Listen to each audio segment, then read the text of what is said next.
पितांबरी अभिनव उत्पादने, वारसा अभिनवतेचा, विश्वास ग्राहकांचा. अरे ऐका, किराणा मालाची यादी करते, काही मागवायचं तर सांगा. माझ्याकडून नाही स्वच्छ होत तुमची भांडी, घ्या तुम्हीच करा. तू तर राहूच दे. चल लिहिलं. माझी बाळकृष्णाची मूर्ती तर काळी पडत चाललीये. तुमचंही ऐकलं, लिहिलं. आणि बघा ना, माझी बाटली पण किती काळी पडलीये. हो हो, लिहिलं. पण काय लिहिलं? पितांबरी. दुसरं काय? पितांबरी शायनिंग पावडर सर्व भांडी चमकवते. पितांबरी किराणा यादीत हवी, जी तांब्या पितळ्याला देईल चमक नवी. यंत्र शिकूया, तंत्र शिकूया, उद्योगाचे मंत्र शिकूया, व्यवसायाची नवीन नीती कळण्यासाठी मित्र बनूया. काम आमुचा, काम आमुचे, अखंड देईल ऊर्जा, उद्योगाचा जाणून घेऊ दर्जा. आली यंत्रयुगाची घडी, शिकूया उद्योजकांची बाराखडी, उद्योजकांची बाराखडी. नमस्कार. उद्योजकांची बाराखडी या कार्यक्रमात मी अरुंधती भालेराव आपलं स्वागत करते. मंडळी, आपल्यासाठी एक नवीन कार्यक्रम हा घेऊन येतोय. हा जो कार्यक्रम आहे हा उद्योजकांच्या विश्वावर, त्यांच्या कार्यावर आधारित आहे. अत्यंत वेगळ्या प्रकारच्या या कार्यक्रमामध्ये दिग्गज उद्योग क्षेत्रातल्या मंडळींना आम्ही आपल्याला सातत्याने भेटवणार आहोत. मला ना या उद्योजकांचं एक नेहमी फार कौतुक वाटतं. त्यांच्यातला एक गुण मला सतत दिसत असतो. कदाचित बघा तुम्हालाही दिसत असेल तो. ही मंडळी सतत स्वतःला चॅलेंज करत असतात. अगदी दर दिवशी वेगवेगळं चॅलेंज देत असतात. कारण त्यांना असं वाटत असतं की माझा आजचा दिवस हा कालच्या दिवसापेक्षा चढत्या क्रमांकाचा असावा. असं म्हणतात, my today should be yesterday's plus plus. कारण प्रत्येक व्यक्ती ही वेगळी आहे, प्रत्येक व्यक्ती युनिक आहे. त्यामुळे तुमची स्पर्धा किंवा जगात तुम्हाला कुणीच हरवू शकत नाही. कारण तुमची स्पर्धा ही फक्त स्वतःशीच असली पाहिजे. जिद्द, चिकाटी या जोरावर स्वतःचं वेगळेपण निर्माण करणाऱ्या एका यूथ लीडरला, यूथ उद्योजकाला मी आज तुम्हाला भेटवणार आहे. त्यांचं नाव आहे परीक्षित प्रभुदेसाई, पितांबरीचे व्हाईस चेअरमन. उद्योजकांची बाराखडी या आपल्या उद्योग अनुभवावर आधारित मालिकेतील आजचे आपले पहिले अतिथी आहेत पितांबरी प्रॉडक्ट्स प्रायव्हेट लिमिटेडचे व्हाईस चेअरमन परीक्षित प्रभुदेसाई. मॅनेजमेंट स्टडीज मध्ये पदवी शिक्षण घेतलेल्या परीक्षित यांनी वेलिंगकर इन्स्टिट्यूट मधून फॅमिली मॅनेजमेंट बिझनेस मध्ये पदव्युत्तर शिक्षण घेतलंय. IIM नागपूर इथून स्ट्रॅटेजिक मॅनेजमेंटचं शिक्षण देखील त्यांनी पूर्ण केलं आहे. कुटुंबाकडून आलेल्या पारंपरिक व्यवसायाला नवे आयाम देत, नवतंत्रज्ञान त्याच्याशी जोडत, आपल्या दूरदृष्टीमुळे आणि आत्मविश्वास पूर्ण यशस्वी रणनीतींमुळे बाजारपेठेत त्यांनी पितांबरीचा एक ब्रँड म्हणून उल्लेखनीय प्रभाव पाडलाय.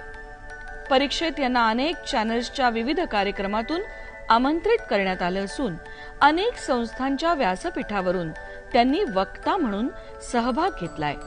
आज परीक्षित प्रभुदेसाई हे युवा उद्योजकांसाठी एक प्रेरणास्थान ठरले आहेत. पितांबरी म्हटल्याबरोबर तुमच्या लक्षात आलं असेल, बायको गेली माहेरी, काम करी पितांबरी. पितांबरी हे नाव आज घराघरामध्ये माहिती आहे. पितांबरींनी उद्योग क्षेत्रामध्ये वेगवेगळ्या डिव्हिजन्समध्ये स्वतःचा जो विकास केलाय त्याच्यामध्ये परीक्षित प्रभुदेसाई यांचं सुद्धा मोलाचं योगदान आहे बरं का. समर्पण, ध्यास आणि चिकाटी या जोरावर आज त्यांनी त्यांचं वेगळेपण सिद्ध केलंय. मारूया त्यांच्याशी मन मोकळ्या गप्पा. चला. हाय परीक्षित. नमस्कार. कसा आहेस? एकदम मजेत. बायको गेली माहेरी, काम करी पितांबरी. ही ओळ कोणी रे, कोणाची आहे ही ओळ? कोणाच्या सुपीक डोक्यात आली? बायको गेली माहेरी, काम करी पितांबरी अशी ओळ आहे. आणि आता काळाच्या गरजेनुसार आता आम्ही केले, बायको असली घरी तरी काम करी पितांबरी, अशी आता आम्ही ती ओळ आता आम्ही बदललेली आहे. जवळजवळ 35 वर्ष आता पितांबरीला झालेली आहेत. आणि आम्हाला वाटतं की सगळ्यांचाच जे काय भांडी घासण्याचं जे आपलं काम आहे तर ते सगळ्यांचाच सहभाग असावा, की नवरा असो किंवा बायको असो किंवा घरचे कोणी असो. त्याच्यामुळे ती ओळ आता आम्ही थोडीशी बदललेली आहे. म्हणजे बायको, नवरा आणि बरोबर पितांबरी अशा तिघांनी काम करायचंय.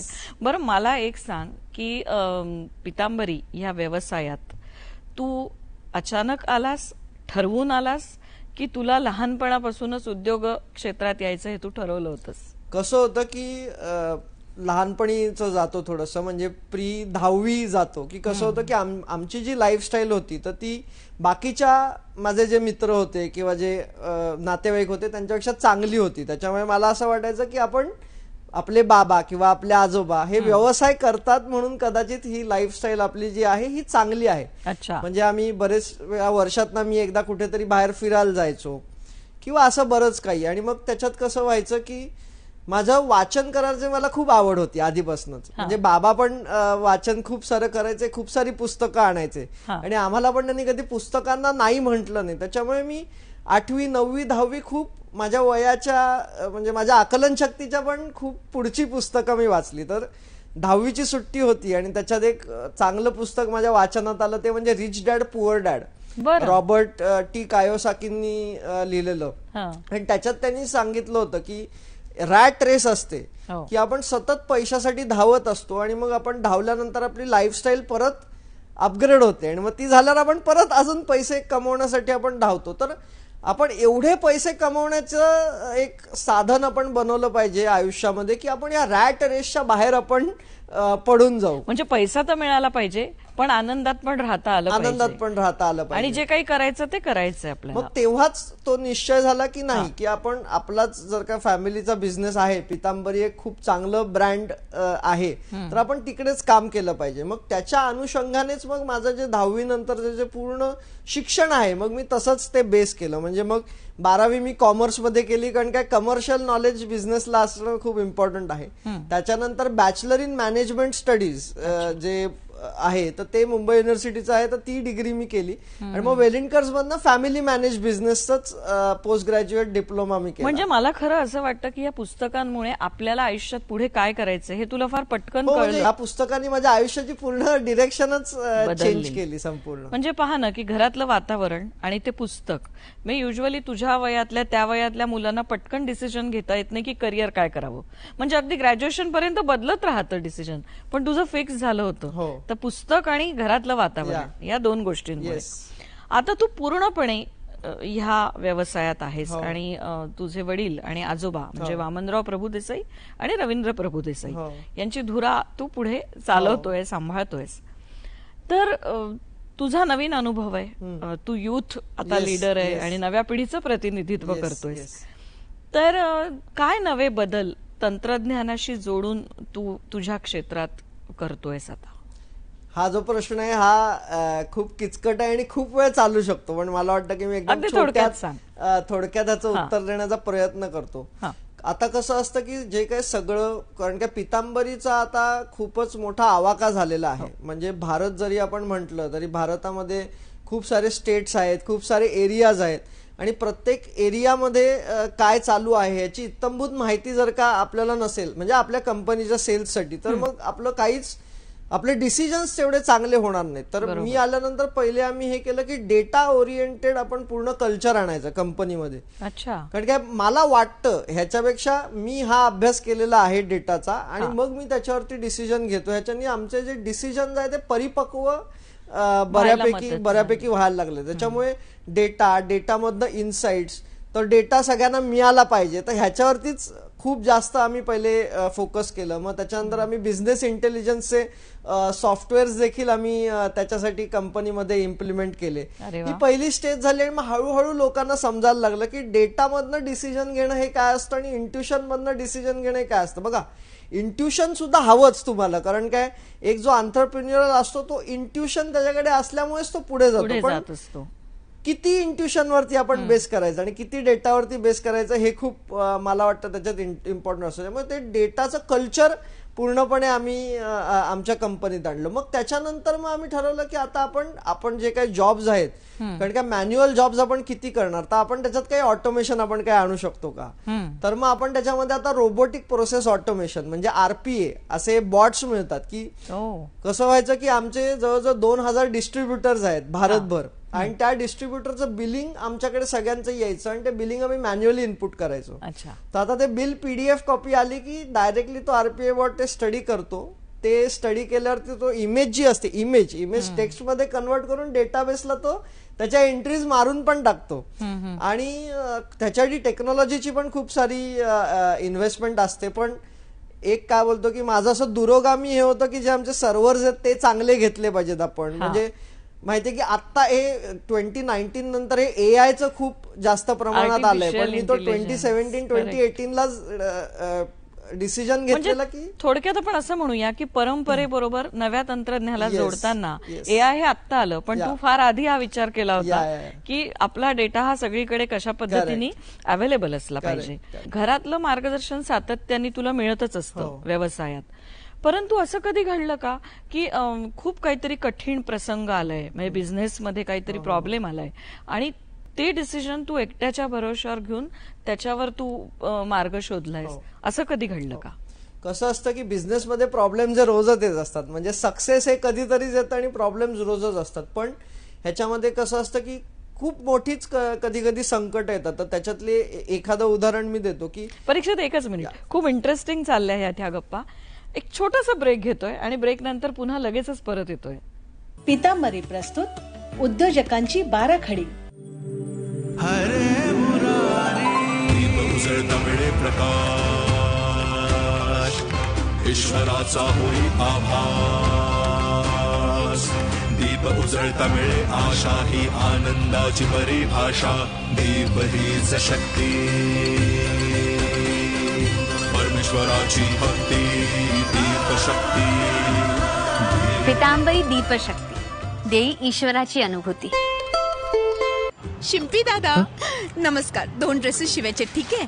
असं काहीतरी. एकाला पफ स्लीव्ह ठेवायचे दोरीसोबत आणि दुसऱ्याला ना सलवारला छानशी साईड प्लेट ठेवा. शर्ट एकदम शॉर्ट लाईन ठेवा क्रॉस पेंटक्स बरोबर, आणि दुपट्ट्यावर ना स्कॅलप्सने छानशी फॅन्सी लेस ठेवा. पण शिंपी दादा 4 दिवसांनी पार्टी बनेल ना तोपर्यंत पक्का? हो होईल. कसे just looking like a wow. Fashion बदलते नेहमी, उषा नेहमी. पितांबरी प्रस्तुत उद्योजकांची बाराखडी. ब्रेक नंतर पुन्हा एकदा मनपूर्वक स्वागत.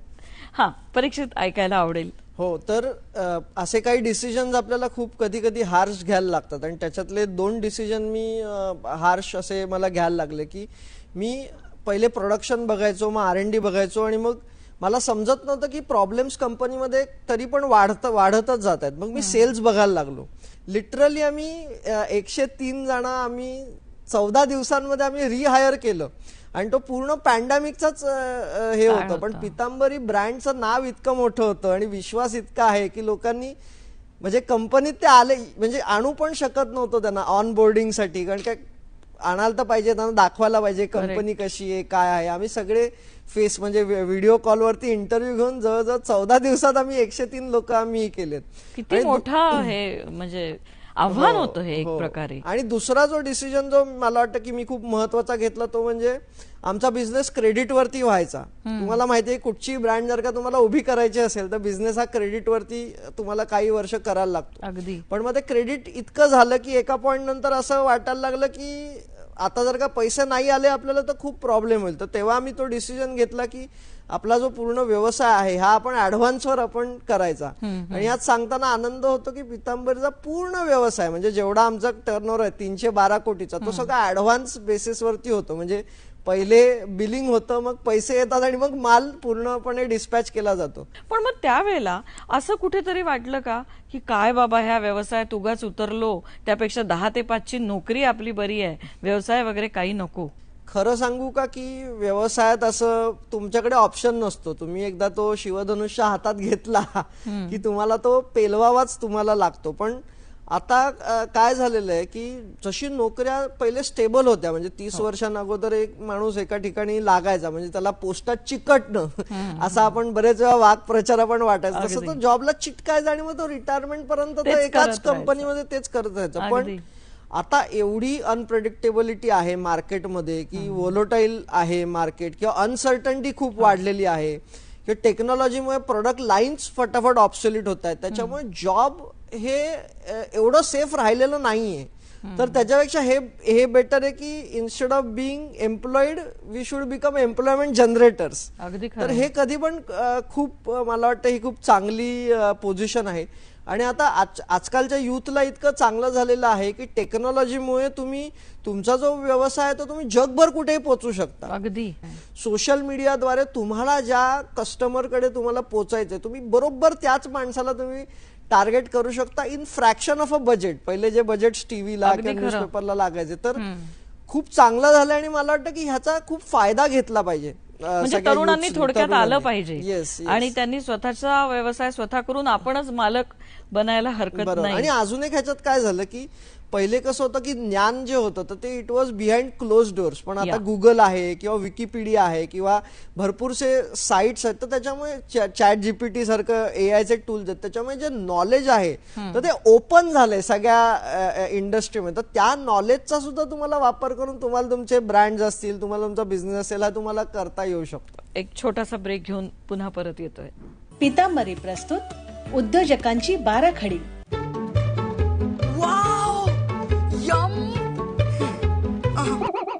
माझं ठरलंय स्ट्रिक्ट डाएट करायचं. अगं गुळ घातला यात, शुगर फ्री. पितांबरी रुचियाना गुळ पावडर घातली यात, म्हणजे ढेप फोडायची कटकट नाही, खमंग आणि एकदम हेल्दी. म्हणजे आपण गोड खाऊन पण फिट राहू शकतो. गोडव्यासाठी गुळ भारी. पितांबरी रुचियाना गुळ पावडर हवी घरोघरी. शिंपी दादा नमस्कार. 2 ड्रेसेस शिवायचे ठीक आहे? असं काहीतरी. एकाला पफ स्लीव्स ठेवायचे दोरीसोबत आणि दुसऱ्याला ना सलवारला छानशी साईड प्लेट ठेवा. शर्ट एकदम शॉर्ट लेंथ ठेवा क्रॉस पेंटक्स बरोबर आणि दुपट्ट्यावर ना स्कॅलप्सने छानशी फॅन्सी लेस ठेवा. पण शिंपी दादा 4 दिवसांनी पार्टी बनेल ना तोपर्यंत पक्का? हो होईल. कसे? Just looking like a wow. Fashion बदलते नेहमी, उषा नेहमी. पितांबरी प्रस्तुत उद्योजकांची बाराखडी. नमस्कार. ब्रेक नंतर पुन्हा एकदा स्वागत. तर आता हे जे परंपरेनं व्यवसायाकडे येणारी युथ मंडळी आहे आणि तुला तर अनुभव खूप लहानपणापासून या क्षेत्रात. आता तुला किती वर्ष झाली या मला? आता 12 वर्ष. म्हणजे एक तप पूर्ण झालेला आहे. तर या मुलांना तू तुझ्या अनुभवाचा सल्ला काय देशील? तुम्हाला कुठचाही जो व्यवसाय आहे तो तुम्हाला ग्राउंड पासून शिकणं खूप गरजेचं असतं. म्हणजे मी जेव्हा चालू केलं तेव्हा मी फॅक्टरी मॅनेजर म्हणून चालू केलं. तर फॅक्टरीमध्ये प्रोडक्शन कसं होतं, मशीन कशी असते, मशीन चालू कशी करायची, हे सगळं शिक्षण आम्ही पूर्णपणे म्हणजे मी घेतलं आणि मग त्याच्यावरनं मग मला ते सगळे डिसिजन्स घेता आले. तर एक काय असतं की जेव्हा तुम्ही व्यवसायात असता आणि जेव्हा तुमचा व्यवसाय खूप मोठा असतो तर एक आयव्हरी टॉवर सिंड्रोम असतो.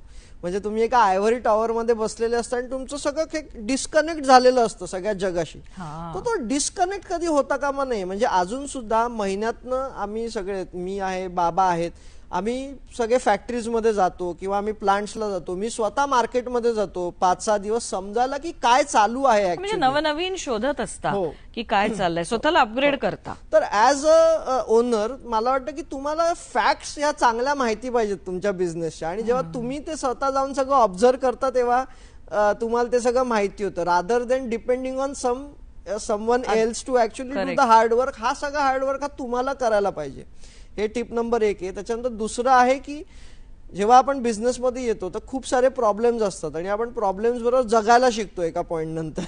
ही जाऊ दे. म्हणजे कसं असतं की एक आपण घर असतं आणि मग घरात ओल आलेलं असतं आणि मग आपण त्या ओलाबरोबर जगायला जगतो आपण. पण बिझनेसमध्ये काय होतं की हे प्रॉब्लेम स्नोबॉल होतात आणि मग कंपनी बंद पण पडू शकते. तर जेव्हा तुम्हाला दिसतं की एखादा छोटा प्रॉब्लेम आहे तर तो त्या प्रॉब्लेम बरोबर जगायचं नाहीये, काही झालं तरी त्याला सोडवायचंच आहे काही झालं तरी. आणि हा मेन म्हणजे दुसरा आहे. आणि तिसरा आहे की तुमची जी टीम आहे, तर कसं असतं की एकच माणूस काही सगळं काही करू शकत नाही. तुम्हाला तुमच्या टीमवरती रिलाय राहायला लागतं आणि तुम्हाला तुमची टीम डेव्हलप करायला लागते. आणि कुठचाही बिझनेस तेवढाच ग्रो होऊ शकतो की ज्याची टीम खूप मल्टीडिसिप्लिनरी आहे. त्याच्यामुळे तुम्हाला आधीपासून पर्सनल रिलेशनशिप्स मध्ये किंवा त्यांचे काय प्रॉब्लेम्स आहेत त्यांच्याबरोबर तुम्हाला टाइम इन्व्हेस्ट करून तुम्हाला तुमची टीम तुम्हाला बिल्ड करायला पाहिजे आणि त्या टीमला विश्वासही मिळाला पाहिजे की आपला बॉस योग्य ते काम करतोय. आणि त्यांच्या कसं असतं की चांगल्या वेळेला सगळेच क्रेडिट घेतात पण वाईट वेळेला तुम्हाला तुमच्या टीमचा जो ब्लेम असतो तुम्हाला तुमच्यावर सुद्धा घ्यावा लागतो. कम्फर्ट झोन मला तयार करायचा नाहीये, राईट? हेच तुला सांगायचं. मालक म्हणजे काय? तो माणूस जो स्वीपर पासनं ते मॅनेजिंग डिरेक्टरच्या याच्यापर्यंत तो सगळी कामं करू शकतो हा माणूस मालक. अगदी खरंय. म्हणजे त्याला सगळ्या भूमिका पार पाडायच्या आहेत. हे भविष्यातलं पितांबरीचं पुढच्या 5-10 वर्षांमधलं तू त्याचा आता पुढचा प्रतिनिधी म्हणून तू काय स्वप्न बघतोयस? मला वाटतं की पितांबरी जे आहे तर ते क्लिनिंग प्रोडक्ट्स मध्ये आम्ही एक अग्रगण्य अशी कंपनी आम्ही झालो पाहिजे. म्हणजे पूर्ण हिंदुस्थानामध्येच आमचं नाव, भारतामध्येच आमचं नाव एक क्लिनिंगची कंपनी म्हणून होईल. आणि त्याचबरोबर विविध देशांमध्ये सुद्धा आता आमचे एक्सपान्शन चालू आहेत. म्हणजे आता नेपाळमध्ये आम्ही आता फॅक्टरी आम्ही चालू करतोय. त्याचबरोबर UAE मध्ये सुद्धा आम्ही आता डिरेक्ट एक्सपोर्ट्स करतोय. तशा 21 देशांमध्ये आता आमचं जाळं आहे. पण असं आहे की पुढच्या 5 ते 10 वर्षांमध्ये की हे जाळं अजून आपल्याला बाकीच्या देशांमध्ये कसं वाढवता येईल, की आपले नेबर सुद्धा आहेत की बांगलादेश आहे, श्रीलंका आहे, तर तिकडे सुद्धा आपण आपली ही जी कंपनी आहे ती चालू करू शकतो. आणि कसं आहे की पितांबरीचं एक मला भीती होती की ही पावडर लोक किती वापरणार, पण रिसर्च सांगतो की दर वर्षाला जगामध्ये पूर्ण म्हणजे भारतात पण वाढत आहेत एक साधारणपणे 6 ते 7% तांब्या पितळेची भांडीच वाढत आहेत. म्हणजे जुनं पुन्हा येतंय. तर समजा जर का 6 ते 7% भांडी वाढतात, एक भांड जरी 4 वेळेला वर्षात जर का धुतलं तरी 20% आपला हा बिझनेस ग्रोथ झाला पाहिजे काही पण करून. त्याच्यामुळे खऱ्या अर्थाने बिझनेसमन झालाय आता. त्याच्यामुळे स्कोप हा फ्युचरसाठी खूपच जास्त आहे. हे गणित किती छान आहे ना की एक भांड 4 वेळा घासलंच जाणार आहे म्हणजे त्याचा जो उपयोग आहे किंवा डिमांड आहे ही वाढतच जाणार. बरोबर. हे पण मला ना इथे आता तू जे म्हणाला त्याच्यावर एक प्रश्न आणखीन असा आला मनात की डुप्लिकेट मार्केटमध्ये गोष्टी खूप येतात. म्हणजे डुप्लिकेट पावडर, डुप्लिकेट एखादं प्रॉडक्ट, त्याला तुम्ही कसं रेस्ट्रिक्ट करता? अगदी थोडक्यात सांग ना. ओके. डुप्लिकेट बरीचशी प्रोडक्ट सगळीकडे येत असतात पण त्याचं काय कसं असतं की पितांबरीचं जे ब्रँड नेम आहे किंवा पितांबरीची जी क्वालिटी किंवा जो ट्रस्ट आहे तर तो खूप मोठा आहे. तर मला वाटतं की तो कुठेतरी डुप्लिकेट प्रोडक्ट्सला फाईट करायला खूप इम्पॉर्टंट तो खूप सक्षम आहे. त्याच्यामुळे असं काही झालेलं नाहीये की आम्हाला खूपच जास्त प्रॉब्लेम्स आम्हाला डुप्लिकसीमुळे फेस करायला लागले. पॅकेजिंग आम्ही चेंज करत राहतो म्हणजे आमच्या लक्षात येतं. मग त्यात बरंच काय करायला लागतं. पण कसं आहे की आपल्या भारताचा जो ट्रेडमार्कची जी ऍक्ट आहे आणि कॉपीराइट्स ऍक्ट ही खूप स्ट्रिक्ट आहे आणि त्याच्यामुळे ट्रेडमार्क ओनर्सच्या साईडनी ऍक्ट असल्यामुळे आपण इव्हन पोलीस कंप्लेंट पासून लिगल ऍक्शन आपण सगळं जे काय असतं ते आपण सगळं करतो. आणि आपलं प्रॉडक्ट छान असेल तर ते आपोआपच फाईट मार्केटमध्ये करतं.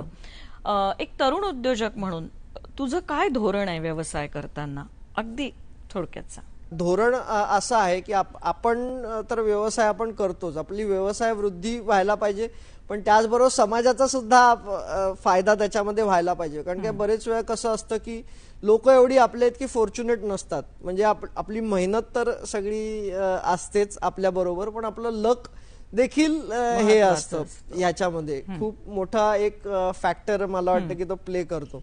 त्याच्यामुळे आपला जो व्यवसाय आहे तो आपल्याला इतकाच म्हणजे वृद्धी देऊ शकतो जेवढी समाजाची वृद्धी होईल. त्याच्यामुळे जी कोण लोक चांगली काम करतात किंवा जे काही वेगवेगळं कामगिरी असते शैक्षणिक असेल किंवा कल्चरल काही असेल किंवा आदिवासींचे काही प्रश्न असतील तिकडे पितांबरी खूप जास्त प्रमाणात त्यांना आम्ही मदत सतत करत असतो. म्हणजे सामाजिकतेचं भान जे रवी सरांनी जपलंय किंवा वामनराव प्रभुदेसाईंनी जपलंय ते तू पण पुढे चालवणार हे आता तुझ्या बोलण्यातनं जाणवलं. अगदी मुलाखतीच्या अंतिम टप्प्यात आहोत. खूप इंटरेस्टिंग असं माहिती तू देतोय आणि छान वाटतंय तुझ्याशी गप्पा करताना कारण तुझी व्हिजन अगदी क्लिअर आहे आणि खूप लहान वयात भरपूर अनुभव तू घेतलायस. शेवटचा प्रश्न की आजोबांना व्यवसाय करताना तू पाहिलं, वडील रवींद्र प्रभुदेसाईंना व्यवसाय करताना पाहिलं, त्यांच्यातले कुठले गुण तुला खूप भावले आणि मला मी तसंच त्यांच्या मार्गावर जाणार असं तुला वाटतं? पहिले आजोबांचं सांगतो, वामनराव प्रभुदेसाई.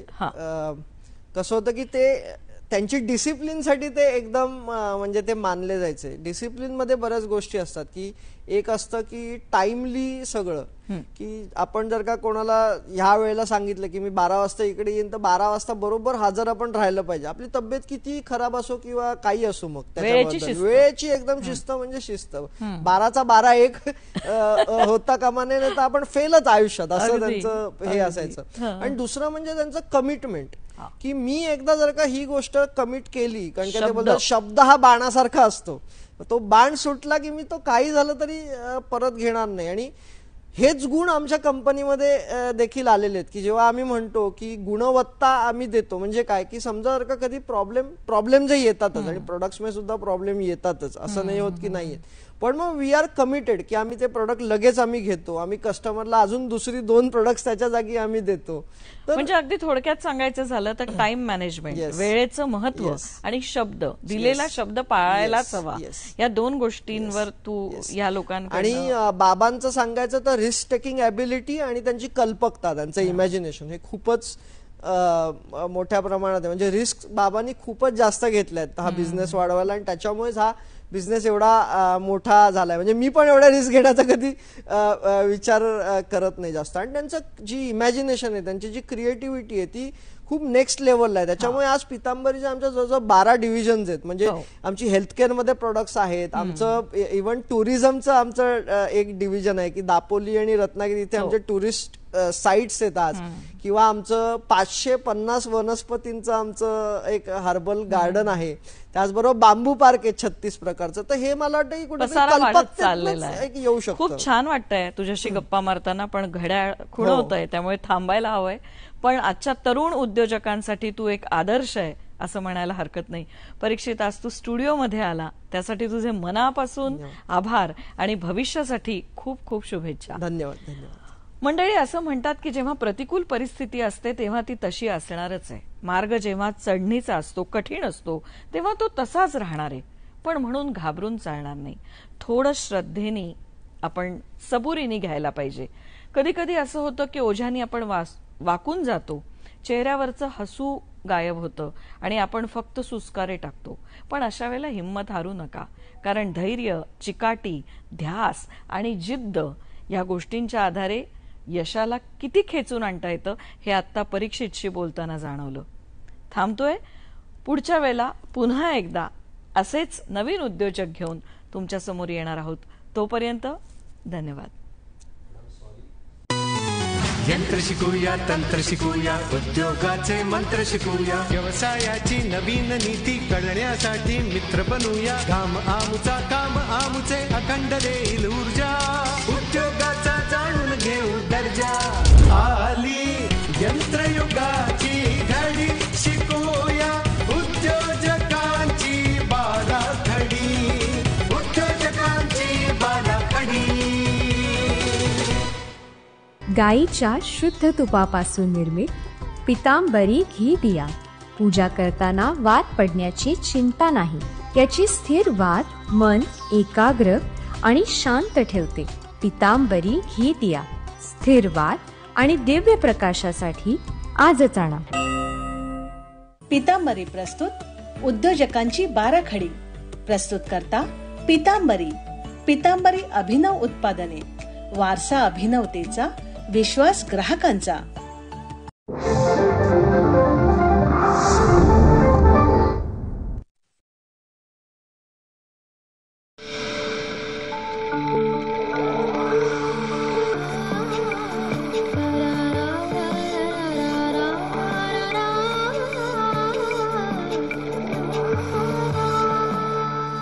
सह्याद्री वाहिनी, प्रत्येक घरासाठी, घरातल्या प्रत्येक